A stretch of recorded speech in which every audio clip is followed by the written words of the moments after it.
Welcome to HortTube. My name is Jim Putnam. In this video, I'm going to talk through some happenings in the garden here in early March.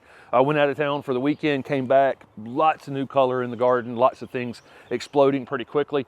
I'm going to do probably almost weekly one of these videos for the next 3 months because this is the second season that this garden is coming to life here, and the plants really should put on a lot of growth this season. A lot of things should change, a lot of things should look different, and have a lot of flowering things that will be going into the ground to replace the things that are flowering right now in the late winter, early spring. I got started over here on the on this side because I wanted to point out a couple of blueberries that I have. Right here, this is a southern high bush variety, and it needs less chill hours than we typically have here. I got away with this last year.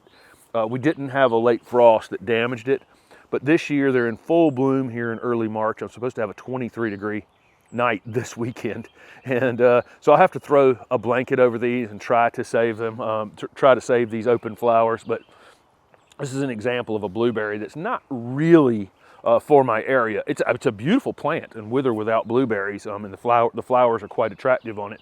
But just over here to the right, I have a couple rabbit eye.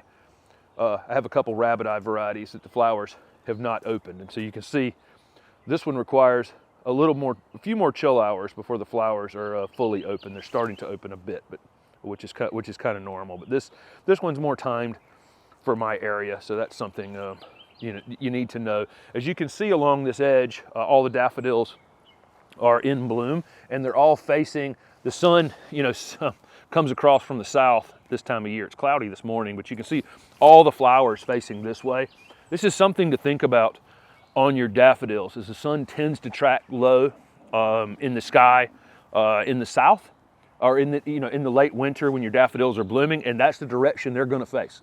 Okay, it's toward that sunlight. So it's the sun's coming up in the southeast, setting in the southwest, and that's the direction they'll be facing. So I have them kind of facing into my landscape. If I had them on the other side, you'd be looking at the back of them. This space in the front garden is designated for annuals, and so you can see the pansies finally waking back up. I did my pansies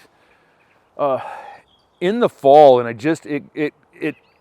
I was a little bit late on it, and then it got really, we've had a lot of cold nights, and so they're a little smaller than they typically are for me right here at the beginning of March, but they are exploding very, very quickly. You can see all the tulips that are coming up in here, and probably a week and a half to 2 weeks away from seeing, full color on the tulips. Hyacinths here are coming into full bloom though throughout the landscape. I've got, I'll show you several different varieties as we go. You can see the violas really jumping here in this container, and I've got another container over here to my right as well. I tend to use violas in containers rather than pansies because they are a little more cold hardy, and so the fact that this container probably froze a few times during the winter had no impact on them whatsoever. So that's the reason, and you can see those are looking great. Got a big group of tulips opening in front of me. There's a video on the channel for all of these bulbs from the time I received them from Color Blends to how they went in the ground. If you want to learn more about that, there's some species tulips coming up here in the pansies as well. I think that variety is called Tarda.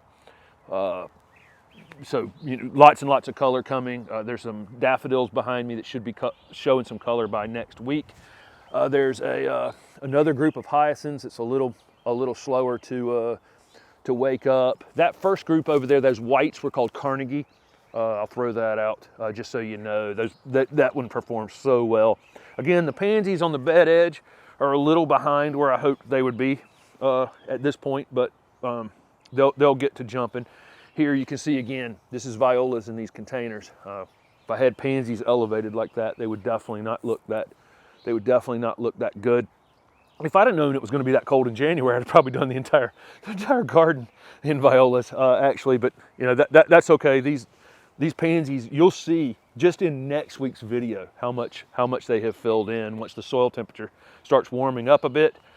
Here's a small group of hyacinths. This one's called Yellowstone. I'll show you a couple more groups of these in the back garden. I love this yellow hyacinth. Of course, you can you would be amazed how great it smells. This Zone 8 Indian Hawthorn is trying to bloom too early. This is an example of, a plant that's, marginally hardy in my area, and because of that, it wants to jump out on the first 70-degree day, 80-degree day, which we had an 80-degree day yesterday, but it's supposed to be 23 on Saturday night.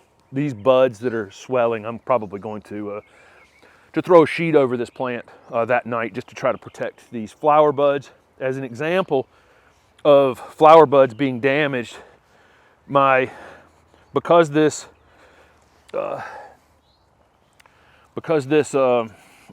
Camellia, my Lemon Glow Camellia, had only been in the ground from a 1-gallon container, the buds are a bit damaged on it. You can see how that one's opened. You couldn't tell from the bud itself. It hasn't gotten any cold on it since it opened up. It actually just opened up looking like this. I'm hoping that some of these that are a little lower down will be better, but I don't know. It's the first year in the ground. This is the kind of questions I get on the channel was, why is it off color? Why is it, the flowers aren't perfect? Why, it's because it's been in the ground 1 year and it's a zone 7 to 9 plant, and I'm here in zone 7, and the first winter is a small plant. It was more vulnerable to damage. So, that's the answer to that. As it puts on a little bit of size and it's got I can see lots of new growth is going to be, this thing's going to grow, to here really quickly. It's still going to be a small plant going into next winter as well. So, but by its 3rd or 4th year, it will become a very reliable performer in this area. In front of that's a group of Crocus, and if Steph will back up, there's a large group of this same mix right there. And these, you see how they're closed in the early morning. They'll open up in the heat of the day. I'll put some photos up over top of it, but that is I think that's Procreation is that mix that I got from Color Blends. Beautiful. The purple flowers are a little bit bigger than the yellows. The yellows, of course, just always tend to be a bit more showy in the garden in general. Hellebores in full bloom behind it. There's lots and lots of hellebores throughout this garden, and more of them will be waking up each week as I do these videos. I've shown the Edgeworthia blooming a few times now. It's pretty much done. Leaves are about to come out on it. It's not unusual for this thing to be leafing out here in March and be finished for the season. Down below it, there's some more of those species tulips. And I have this, one thing I've never changed in this landscape are these very large azaleas that are on the foundation. I have pruned them hard one time, and they're about to start opening up. They'll put on a big show. It's like 5 different colors. I'm going to prune these very, very hard when this is over. Eventually, there's going to be a front porch sitting where these azaleas are when I get around to that project. In the meantime, I've kind of liked this evergreen backdrop on the front foundation. Before you see this video, you'll see the wood chips have gone down in the path. I've shot a video about the hardwood mulch and the compost and the wood chips that are in the path. You'll have seen that video already. So it's looking pretty good back here. It's not quite wrapped up. There are lots and lots of bulbs coming up back here. There's more of this Procreation Crocus mix just here and there.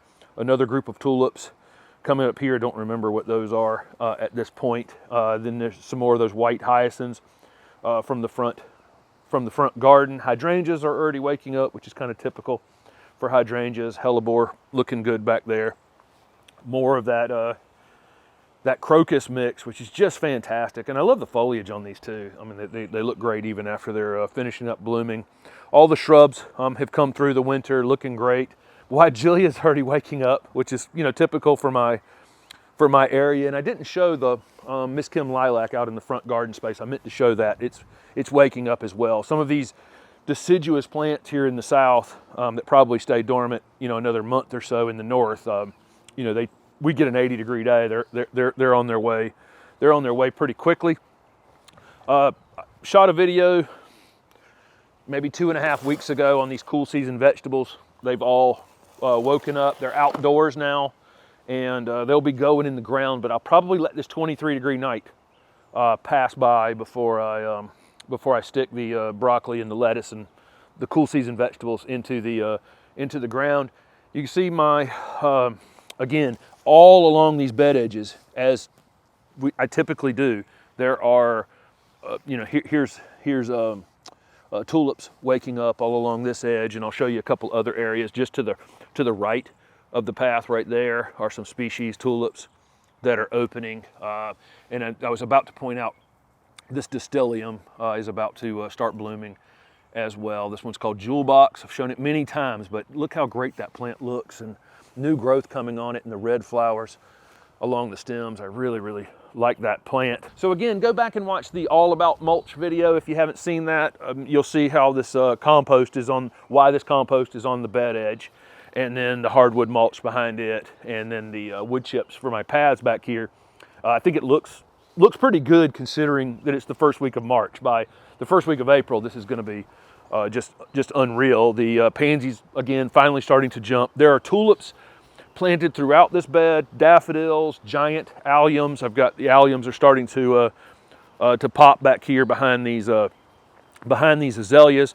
Back here in the background, I think you can see maybe the white flowers on that pieris. I showed that a week or so ago. Make sure you follow me on Instagram as well, because a lot of these things, as they start to wake up, I do put on Instagram. Sometimes I'll plant something, and that is my follow-up to it, is over on Instagram. But I think this looks crispy with the black compost and the brown mulch and the, you know, kind of a tan-colored wood chips on these paths. Plants are starting to wake up. Grasses have been cut back. Perennials have been cut back. Most of the pruning's been done. I'll have another round of pruning on the early flowering things. So as an example of that, this loropetalum, this white loropetalum, is going to go into full bloom here in the next week, and I can actually see a little bit of white showing up on it now. This is a white flowering variety. It'll get pruned after it flowers. Those azaleas that we saw in the front yard, those bloom early, so you allow them to bloom, and then they get pruned hard. Garlic out here in the middle of the pansies is looking great, and I'll slide through here and show you some of these other hyacinths that are waking up. Yellow there, yellow tucked in here along these rocks with this rosemary. These just look great. As this garden continues to develop, this is what I'm trying to accomplish here. I've got a container, that has some mint in it to keep the mint from spreading everywhere. Rosemary behind it, and then the bulbs stuck in there. So there's always something happening here. These will fade back, and the rosemary will start to put on some new growth as it warms up. And that little spot should look great. There's some more of those crocus here, and some of my perennial herbs are starting to wake up pretty quickly. The next video you'll see this week is the next round of seeding I have, which is tomatoes and some of my seed summer flowering things that only take about 4 weeks to go from seed to transplant in the ground. And it will include potatoes in that. My potatoes have gone in the grow bags, and I'm actually going to do some more. I put them on these wood chips to allow these bags to drain. These wood chips will break down during the season, and they'll become the compost for my vegetable garden going forward. So I'll replace the wood chips each season, use that compost for my vegetables the following season. So there you go. There's a brief tour. I think, like I say, each week more things will wake up, more things should. This garden really, really, really is going to come to life during this spring season in 2022. Thanks for watching.